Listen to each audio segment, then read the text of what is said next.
Midtown with the very latest. It was sweet in the 80s, man. Sweet. It was real sweet in the 80s. We was the muscle of the block, you know what I'm saying? We was the brains of the block, too. Where you from?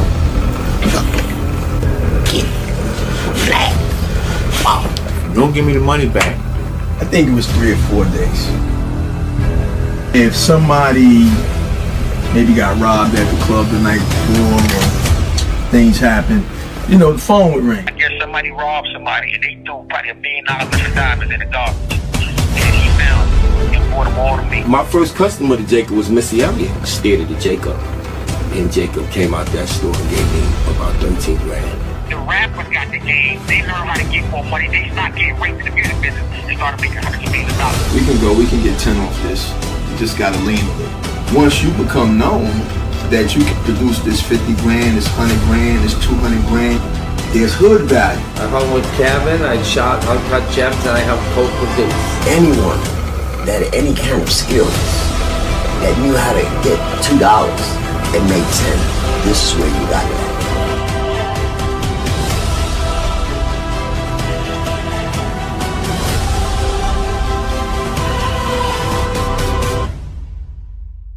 Hello, this is Jamie Foster Brown, and welcome.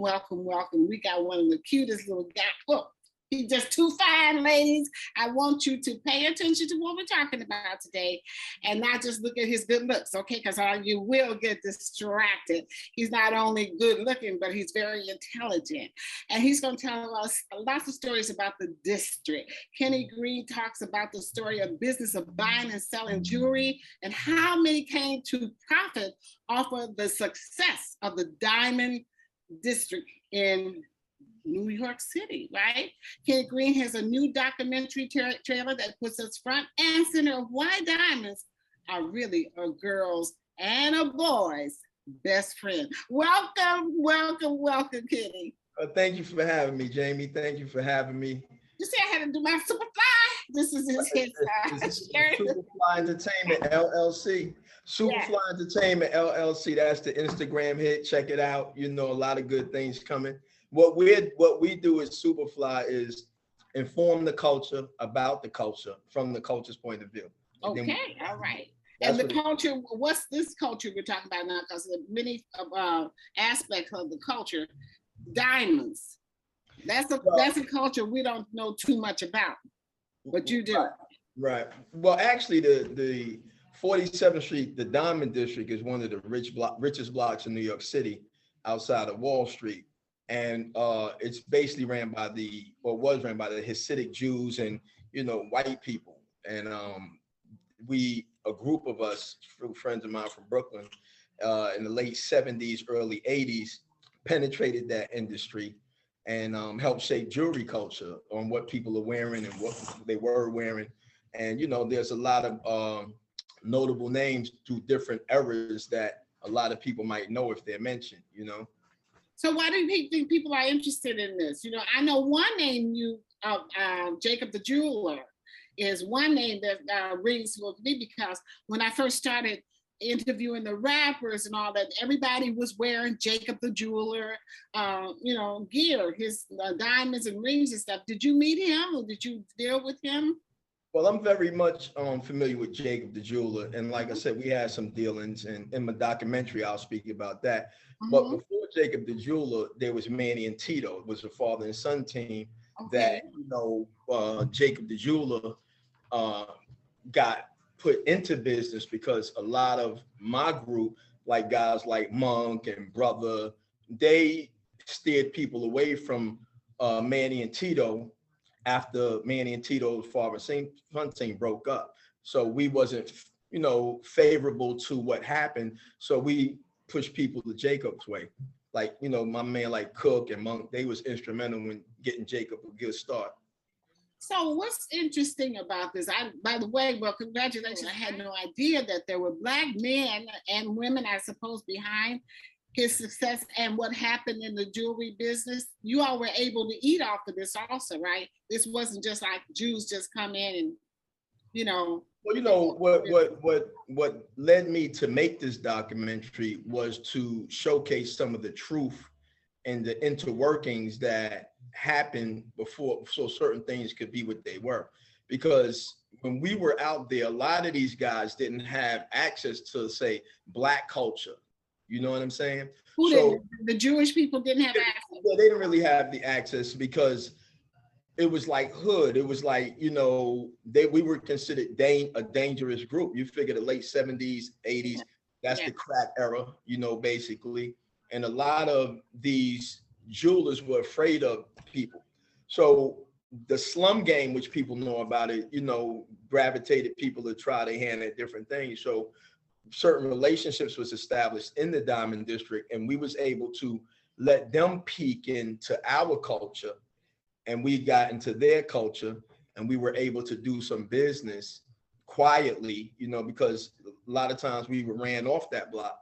Police would chase us away, and you know, we had to align ourselves with different jewelers that when they said, "Oh no, he's good, he's with me." Good. Okay. So you all did this peacefully. You all just came in and said, "Listen, why would they allow you to do this? Why would the Jewish community allow you all to come in to do this?" I do know they made a lot of money off of our celebrities, our Black celebrities, because everybody was. But they made a lot of money off regular people, gangster people, hustling people, players, you know, because really the entertainers emulate them. You know, in these times I'm talking about, entertainers wasn't really wearing jewelry. Gangsters and hustlers was wearing jewelry. And if you were somebody that can carry your weight and do things, you probably wasn't wearing jewelry. And like I say, with every stand comes a price. So we had to push our weight around. We had to do things and create relationships. So because some Jews wanted us there because we were earnest, and others didn't want us there because maybe we didn't look good standing by their store, you know. But did that make a difference? Did people shy away from their store when they saw you all standing out in front of the store? Well, you figure late 70s, early 80s. Some of us are not even 20 years old yet. So we wearing what we wearing, and if it's three of us in the group standing there, you know, we don't think it's intimidating to somebody, but somebody might, you know, have 20,000 in their pocket and they're going to buy something. They might look and say, "Why are these guys standing here?" You know what I mean? But so what did you all do about that, or what did the jewelers do about that? Did you reach out to them and make them feel comfortable about coming into the jewelry shop, or how did you work that? I think our value became realized when they know that we were earnest. So if something happened in the hood in Brooklyn, in Harlem, and somewhere, right, and a deal is struck, because people in the hood, they're not going to come to a predominantly white Jewish area highly patrolled by police to do the business. So we were ambassadors, liaisons that can grant safety and give you a good transaction and be okay quietly. So that's how we became valuable. So if somebody has 15 Rolex watches, they might not come down there feeling comfortable to deal with that. So they might deal with us. So if I had, you're like, if people in the Black people might not be comfortable coming down there to the Jewish area and deal with them, but if they saw you, you all would, you know, make them more comfortable to come in. I mean, I would. Well, I don't think it was necessarily up to us to make them comfortable. What happened was 47th Street is located between 5th and 6th Avenue. For those that don't really know New York City, 5th Avenue is the high-end retail shops, Gucci, Cartier, heavily patrolled, right? Whether you see the patrol or not. 6th Avenue is home to corporate America, the big conglomerates that basically run everything. So that one block between 5th and 6th Avenue is not a place that a person just want to go. There's a feeling that come with it. So if you go anywhere and it's a predominantly dominated kind of culture in that area, you might not be that comfortable going, especially if you're doing a certain kind of business, you know. So how did you build trust with them, with the jewelers? How did you all approach them then? Well, we were more fearless. Like, you know, we hustlers, most of us was doing other things in other places, and we got turned on to this, and we decided it was too much money, man. We're going to carve a space out, and we just started relationships, you know, and some people were able to elevate their relationships other than others. And then, you know, we can make things happen that they couldn't. We can press an area that they couldn't. What does that mean? Give me an example of that. In other words, if a jeweler extended 30 or 40,000 to a jeweler on memo, which is considered credit, and the guy decided not to pay him, he might say something to me. I need your help. This guy won't pay me. I'll give you Oh, something. the jeweler might say something. You can Okay. collect my money. So I might grab one of the homies, usually black, you know, Terminator, somebody like that. And I go speak for that money. And I just let them know, look, man, you owe that. And part of that is ours. You have to, Okay. because you see in us because you're not paying him, and part of that is ours. And most times it worked out where, you know, we got what we had to get and we got our piece off of that. Did you all make a lot of money, Kenny?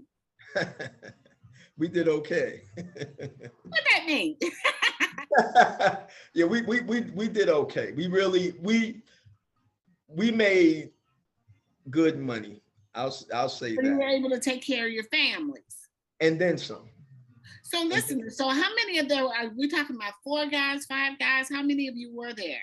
Well, let me just, there's Black, there's Cook, Uh-huh. there's Brother, there's Money Russ, there's Terminator, Georgie George was out there, you know, so it was a few of us that were just regulars. And then there was a unit of us that always stayed, because sometimes people make their money, they go, they doing other things, but there's a few of us that stayed planted right there. Did you guys make a lot of money, or were you able to help support your families by doing this? Or Well, we made a lot of money. For example, right? If something happened and some diamonds or some jewelry, right? And say on the news, it could say, oh, it was worth 1.2 million or whatever. Okay, even if we got 200, 300 off of that, that was a good week. Mhm. You know what I'm saying? 200, 300, 200,000? Yeah. Really? Mhm. You all could make that much money off of that, and then you split it up. So it was Well, like, we don't, just like you got to remember, we don't always split it up. It all depends on who's down with that deal. oh, okay, all right then. So So if somebody call me and something's going on, and I say to a jeweler, look, man, these guys, they want like 600 grand, they got something, you know, and we meet, and you know, it works out, you know, they might just give me 50,000 off of that. so were you like the leader of this group, or so to speak, or what? Well, I don't like to use the term leader. I think we all were equal, but I think some of us can mingle in circles that others couldn't. So what's going on down there now? Are you all are you all not down there? Did you decide that, okay, that, you know, that period is over? Because I don't hear the artists talking about diamonds and stuff so much anymore, you know.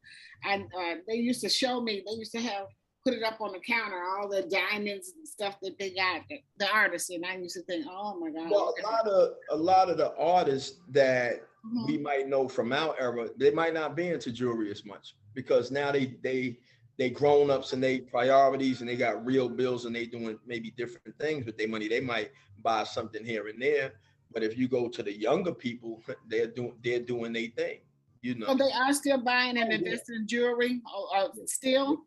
Yeah, they are.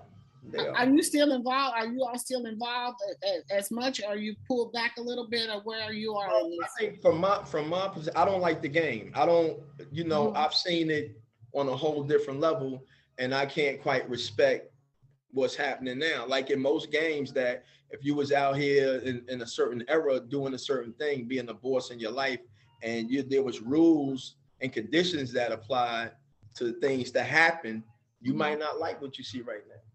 So was there a lot of respect between you guys? You know, you all didn't step on each other's toes. You worked together. Was it like 6 or 7 of you guys?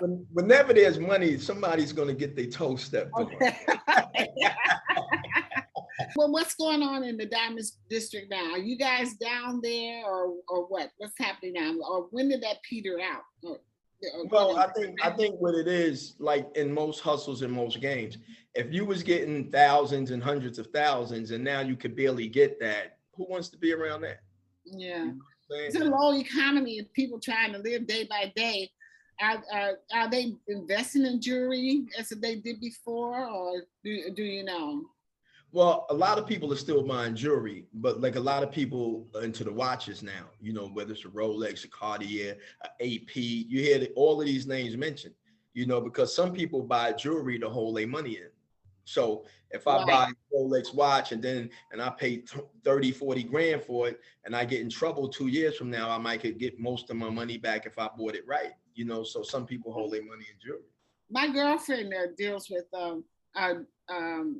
diamonds and gold and silver, and that's what she puts that's what she buys actually even today, because it holds its value more or less, you know. Well, let me say it's not that it holds its value. If something is worth 10,000 and you pay 15,000, you know, I've had guys that, you know, and women, you know, they buy jewelry, whether it's an engagement ring, and they might spend 10, 20, 30,000 on it. And then they might see me and I say, look, man, you spent 26,000 for that. You'd be lucky if you get 10 back because they purchased one. Kenny, can you look and tell whether something is a real or zirconium or what? I mean, do you have an eye for that or what? Well, I used to have an eye, but technology and scamming is so great now. They got some things that it's hard. You have to maybe open it up. You have to maybe put the diamond through an extra test because, like I said, the scamming is real. And, you know, you want to do your checks and balances, you know. Are there a lot of jewelry stores down there? You still have a cluster of them, right? In the diamond district. If you walk down there now, you'll see a lot of empty windows. You know, you see a lot of empty windows because, you know, the economy is difficult. And a lot of people are not buying jewelry. And now a lot of people are wearing fake stuff. So you might see a person with a AP or a Patek Philippe, and it might be like, man, look, this thing is, you know, worth 100 grand. But truthfully, it might be fake. So how are you supposed to know? You can tell, like I can come to you and you tell if something's fake? I have the means to find out. Okay. I do have the means to find out. And see, in our culture, right, a lot of Blacks like relationships with foreigners and white people. There's something about that, right? And they don't know. Sometimes you might get 260 stones set in a necklace. But guess what? 75 of them stones might be cubic zirconians. How do you know? Could you help somebody like me? I'm trying to tell you part of the game. These people don't carry a high respect for you. They hustling. They trying to get bread. You go looking at, you know, this, that, depending on who you are. They might be like, man, because when will you ever check it? And you go back to be like, no, you didn't buy that here. You didn't. No. Now you're in an argument. I've seen so many arguments with people because they was beautiful and nice when they was trying to get your money.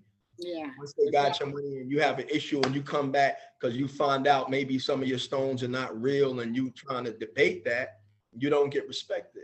So what happens when that happens? I mean, what has that happened to you before? Yeah, a jeweler sold me a fake Cartier watch. Okay. And since we have a relationship, I took him on his word.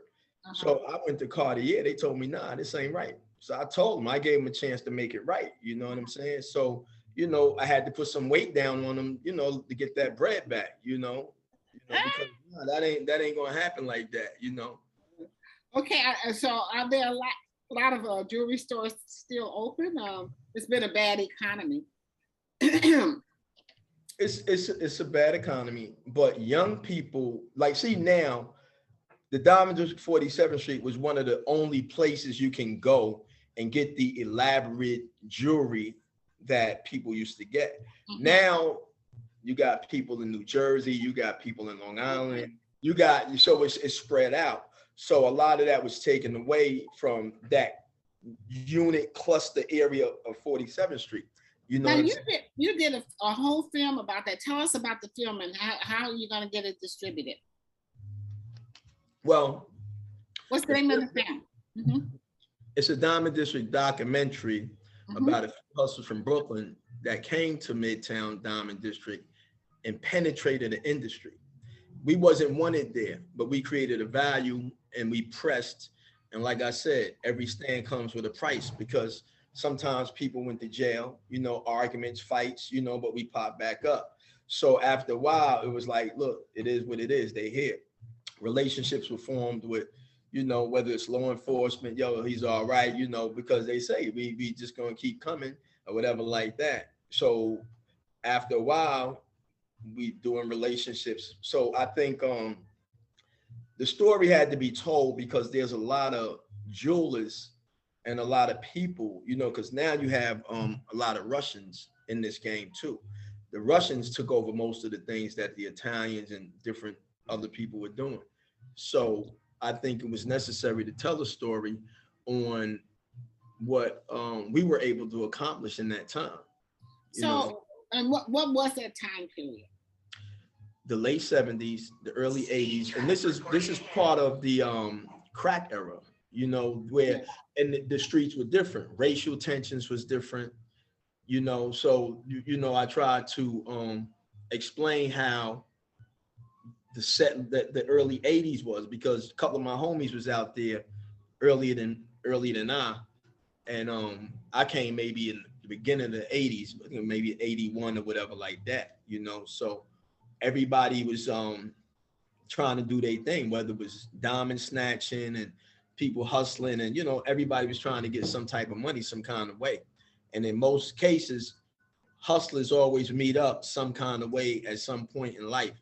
And you know, people talk about things and you become known for being able to do things and make other things happen, you know. So the documentary was done. Let me say this: when you're doing things and trying to get your money in, you don't really look at it as being nothing special you're doing. You're just trying to get your money, right? Then as time go by and people talk and different things happen, then you realize that you may have done something that wasn't done before. Mhm. And the Diamond District scenario can't be created nowhere else because New York City is unique. And not too many places, maybe now, had one block strictly about jewelry and diamonds. You have Canal Street, but the Diamond District is nestled between, you know, high-end, heavily secured places. How come you guys can, how come, is there a black jeweler down in that area? Could there have been a black jeweler in that area? Were they just, So there's a guy, Ben, and there's a guy, Harold, but they were more like refiners, right? Ben was killed a few years ago in South Carolina, right? But to become a jeweler, right? Because brother one time tried to open up a booth and, you know, but it's a clannish mentality. Most of those guys that have windows and different things, they're fronted. Like say you come from the country and it's like, okay, you talk with the Jewish guys and we're going to set you up. We're going to give you 500, 800,000 worth of jewelry, set your business up. And they on a monthly plan. They make some money. They pay a certain amount per month. So us being black and who we were, nobody was extending that to us. Like in most areas, we got to go from ground zero, fight and get a position. Right. Where a lot of times when you come into other people's worlds, they already have a monopoly and they're going to decide whether you eat or not. Did you ever hear of any other diamond districts in any other states or any place like that outside of New York? No, and I travel pretty good. And a lot of times you might have a jewelry store, but you don't really have a jewelry district. Now you have cities trying to mimic the diamond district. You know what I'm saying? Because it's profitable. And a lot of people now, New York City is a type of town that it's a front runner in most things. You know what I'm saying? Yeah, so yeah.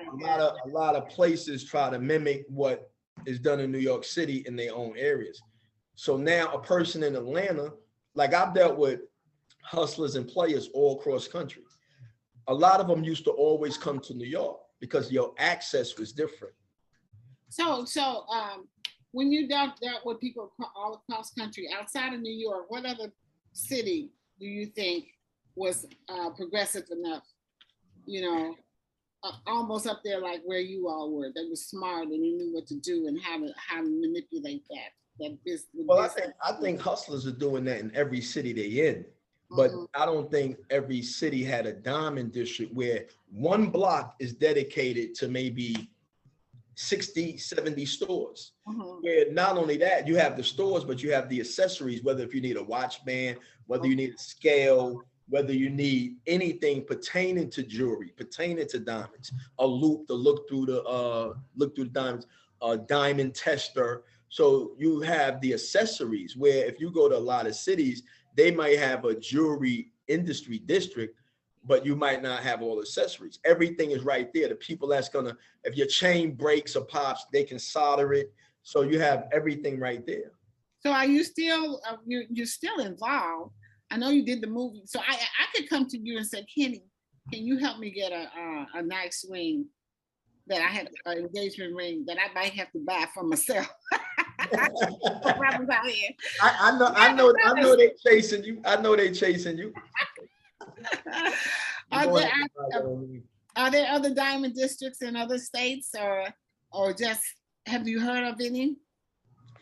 Well, if someone came to me and wanted an engagement ring or something, I don't really like doing the business like before, but certain people I will help because I do have, you know, friends that I can, you know, and then like I have somewhat of a partnership with Bobby Azar. He specializes in watching different kind of things, you know. So me and him do a lot of things together. He's showcased in the documentary as well. Okay, yeah. So we're gonna see all the guys. How many of you were there? I think it's 7 plus me, and then. But you know, Georgie George and Pop Elliott, they passed away, you know, before I did the doc. Cook passed away while I was doing the doc, you know, God rest him, you know. How do you want to get the film distributed? Well, you know, I mean, I showed it in Cinema Village on 12th Street twice, you know, and it's doing well. So I was gonna probably put it on a streaming platform. But some people asked me to hold up and have a conversation that maybe they wanted to handle it. So after that conversation, that's gonna determine and possibly dictate what's gonna happen next, you know, like that. Tell me about Superfly Entertainment. Excuse me, y'all guys. Right? Well, Superfly Entertainment, you see I got it on my neck, right? So just let me give my man a shout out. You know, GQ Casanova, he does, you know, all of the merchandise. Nice merchandise too. Yeah, he has something in the Queen Center Mall kiosk, you know. Oh, he does. Okay. He does. So Superfly Entertainment. Tell me about the name also. How did you come up with the name? Well, I'm a big fan of the movie Superfly from the 90s. Really? I didn't know. Yes. Why are you a big fan of Super? Well, because the stance he took, the stance he was willing to take, you know, he offered his man the way out. Let's be free. Let's control our lives. His man said no. You know, he did what he had to do. He risked it all. And a lot of times there's a scene in there with him and his woman standing by the promenade, and she telling him, I could love you just the same. If we don't do nothing, I'm good. He said, I'm not good. That means I took all this chance for nothing and I go back to being nothing.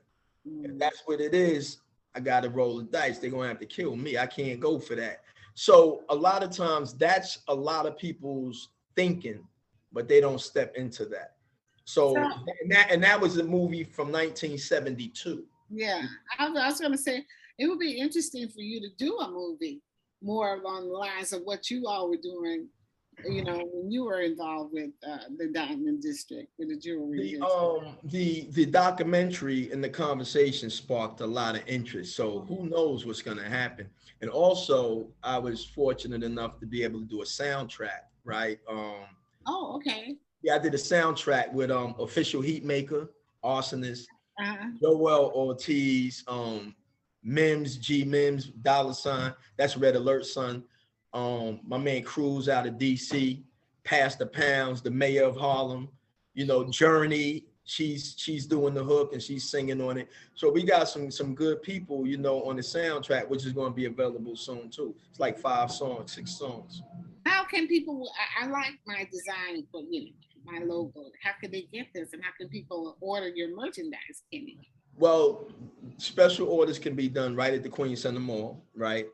I have a web. I know Queen Center Mall. This is worldwide. Well, I'm getting ready to tell you. Okay. He has an Instagram, and also I have a web page, superflyentertainmentllc.com. Orders can be placed through there, you know. And like I said, we're working on other ways to distribute, you know. And you know, you're gonna see it a lot more than you seeing it now. But it's about bringing it to you. And like I said, we just trying to get this thing kicked off, you know. Mike Lee, you're one of your people. He got a nice hat and a Superfly shirt as well. So the gear is quite nice. It's very nice. So yes. How can they order? You're gonna give us something so that we can put up here so people can order. Yeah, if you go to superflyentertainmentllc.com, you can place orders. If you happen to be in the Queen Center Mall, if you New York or you traveling, you can get it through there. If you go to Instagram, Superfly Entertainment LLC on Instagram, you could DM. There's also it'll direct you to the site to order. So there's a few ways that you can get it. So listen, what about the shirt you have on there? Well, this is a special shirt that GQ Casanova made it for me. It has the Diamond District, right? And it has Superfly. So for our replay premiere at Cinema Village showing the documentary, he made this for me to wear to that event. Oh, so they can't order that. Well, they can order that too, right? They can order it. They can order it. See what happened. We're working on making the merchandise more accessible. You know, so probably next month you'll see a lot more of the merchandise and it will probably be a lot more accessible than it is right now. Well, how can we see the movie? Well, I'm working on that.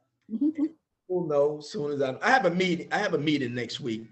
And if it goes well, I might let them participate in expanding it. If not, then I'll probably put it on like a streaming platform like Vimeo or something like that. You pay a little fee, and you know it's a very good doc because we have a very good following since we showed it. You know. So, young boys, young Black men are trying to find their place in the world today. Would you suggest?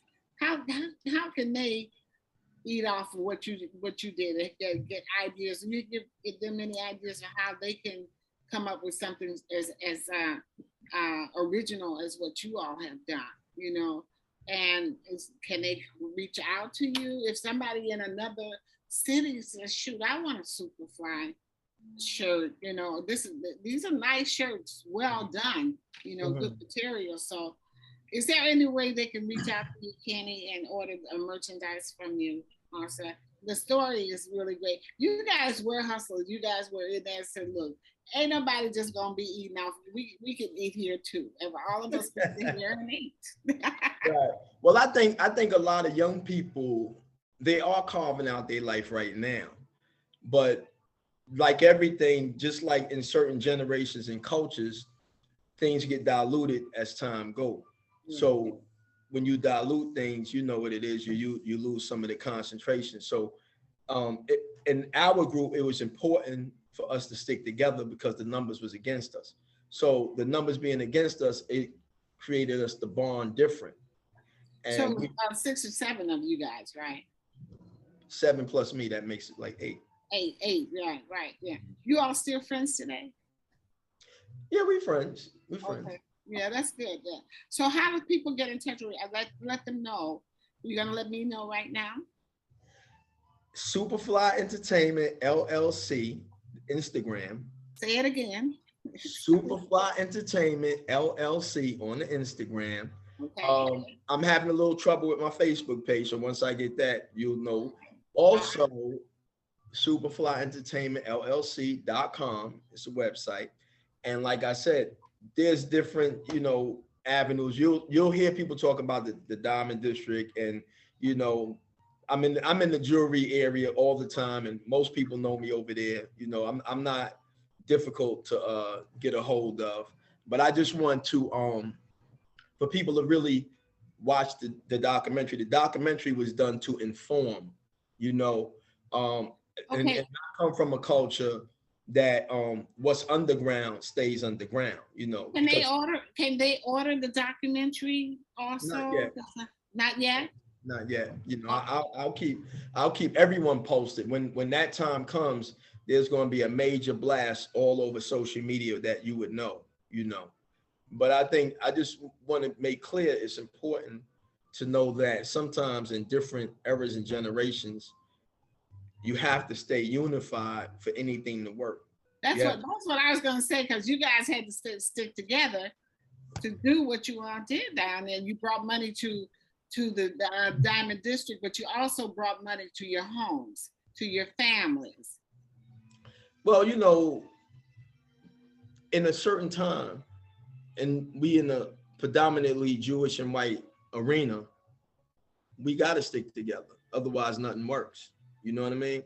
So if we had to, even if we had disagreements, we wasn't always the best. We might have our little fights, our tensions, but we know when it came down to it, we standing in the group. All right.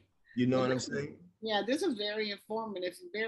But you know, like my man Legendary Blue, right? He speaks in the doc. He's currently in prison right now, but he traveled to Africa numerous times to, you know, try to get to them diamonds. You know what I mean? And make connections over there to do different things. So I want to inform people about our role in, you know, connecting certain things to other things, you know. I just need people to really, when they watch the doc, that's what it's about. Like I was saying before, when you live in street culture and that's the code and most of the ethics that you take with you, you don't, you know, you try to create a lane and a line that people understand. We could tell a story. We don't have to tell all the deeds. A lot of people now, they try to tell every little thing that happens, and that's not necessary. What I'm trying to focus on is the stance we had to take for certain things to happen. You know, a friend of mine, I think they're in the Congo, and they have diamond mines. They're black, they're Africans, you know. But the sons actually perform, and I met them years ago, and they've asked me to come down there, you know, because they've got a lot of stuff down there. So I'm gonna have to take you, Kenny, because then you would be the one that has the vision of how we. I don't know about that. I might wait for them on this side to come when they polished up and cleaned up. Oh, okay. You don't want nothing coming out of the ground. I really have to thank you for taking the time to inform us, you know, about a whole, you know, we don't know a lot about the jewelry business and the diamond business, and this is really good. And I hope we piqued some people's interest, because you know, when we usually get into something, if we are allowed to get into something, we excel as a people. We do very well, and so I appreciate you sharing that with me. Any last thoughts on your part? Well, I'll just know, like you said, when we're led into something, but we don't really have a monopoly on anything but being consumers, right? And I think we have to look at each other different to understand that, you know, we're responsible for each other. Yes. And what comes next, you know. But like, I just want when can we see the movie though? How can we see the movie? You know, I'll let you know soon. See how you do me. Okay. You know, you were supposed to come to the second replay show, but I might, like I said, I have a meeting next week, and I'll probably be, you know, finalizing some things, and I want everybody to see it, because they're and we'll get a chance to see some of your guys, you know, see. And I want them to hear that music. I want them to hear that music that comes with this. You know what I mean? Okay. You should be playing the music as a under there while we talking here. Well, look, you know what happens is, right? I sent it to your guy, and I figured he would have been playing it, but he might play it when this airs, because you know he actually produces this show. So yeah, here, listen to this. Yeah.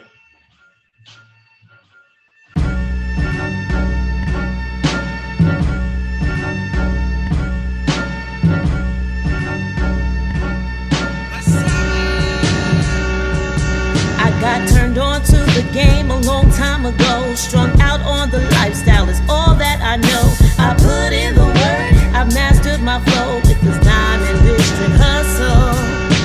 Down in the Diamond District, real players handle their business. Ain't no other place in the world like it. Down in the Diamond District, whoa, down in the Diamond District, real players handle their business. Ain't no other place in the world like it. Down in the Diamond District. Right. On the block where the hustle may never stop forever. Right. On 47th, we throw diamonds up like Rockefeller. Right. Me and my crew stuck to the plot and built the pot together. Facts. I could get it back before they turn your watch to cheddar. Just sold a bus down, cross to a reverend, said he saw heaven. Lord. I could flip this gold on 6, word they stole it on 7. Word. Talk to me, I got access to a vast collection. Most common question here, you buying or you selling? Right. Melanin medallions, try and make millions from thousands. Digi scale away the risk, neck and wrist, shine up my outfit. Know the plug, I know the outlet. From where we operate. Sound good, right? Yeah. Well, we're gonna Mikey gonna add that to at the end of this show so we can, peace out after that. After we've learned so much from you, I appreciate your sharing this information with us, because this is something that we're just not, it's not automatic for us. No, it is. I just need the story to be told, shared, and just looked at it and see how the role that we played in shaping the jewelry culture, because we were wearing the big rope chains before Run DMC. They just came with a different bankroll, and they had a different notoriety, you know what I'm saying? So most jewelry designs, we was somewhat doing it first, you know what I mean? So wait a minute, how can people see this movie? What do they have to do? I'll let you know, Jamie. I'll let you know real soon. Okay. All right. Thank you for sharing, and we enjoy seeing your handsome face. I enjoyed it. I always talk about them.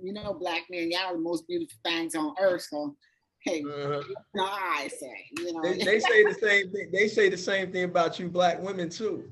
Who says that? I ain't heard it, but I would like to hear something like that. But I know that you guys, I've met some of the guys also. So, and it was at one of your events, and I enjoyed it. And thank you for sharing that. I like the idea that you all came up with, ways of making money and being relevant to help, and take care of your families. And now you're moving forward. Congratulations. Well, I thank you for taking the time out for the interview. I appreciate it. I like people to get to know what it is. How much are the shirts? Can they order the shirts also? I'll let you know about that again soon too. All right. I want to hurry up and let me know right away. Love you, Kenny. Thank you so much. You too, Jamie. I guess we'll talk soon. We will. Take care. All righty. Okay. Bye-bye. Bye.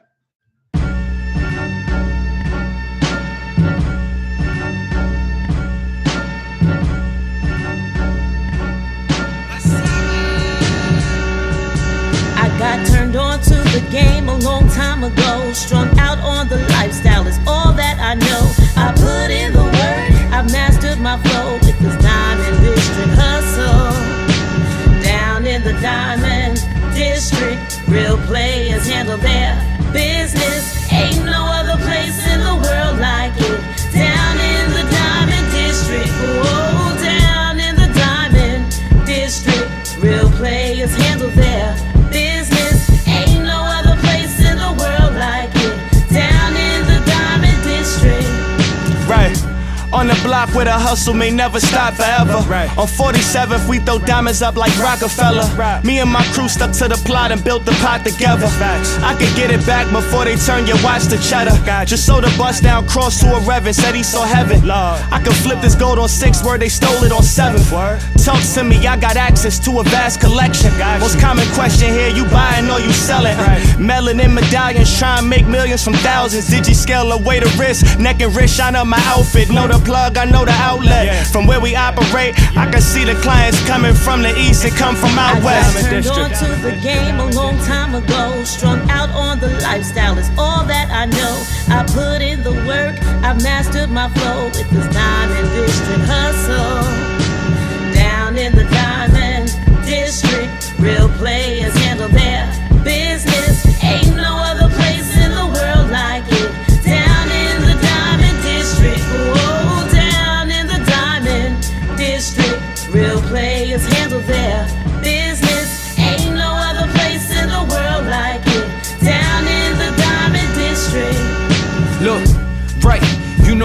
was get that money early. 47th, ducking the interception like Michael Irvin, kept it sturdy. Had to pay it for your collection. If you wasn't from the block, you was out of here, not a question. Early in the morning, we setting shop. Diamonds keep on flooding. 6th Ave, had to see the plot. You know the rules, punch it in. Money was coming in 360. When 4 o'clock hit, we needed about 350s. Yellow envelopes when you shake our hands. We was trying to overcome the jealous, they really fans. Certified sellers on the block. You pushing heavy or copping, what we doing? What's the business? Hello sir, are you shopping? That's the facts. I got turned on to the game a long time ago. Strung out on the lifestyle is all that I know. I put in the work, I've mastered my flow with this Diamond District hustle. Down in the Diamond District, real players handle their business. Ain't no other place in the world like it. Down in the Diamond District, whoa, down in the Diamond District, real players handle their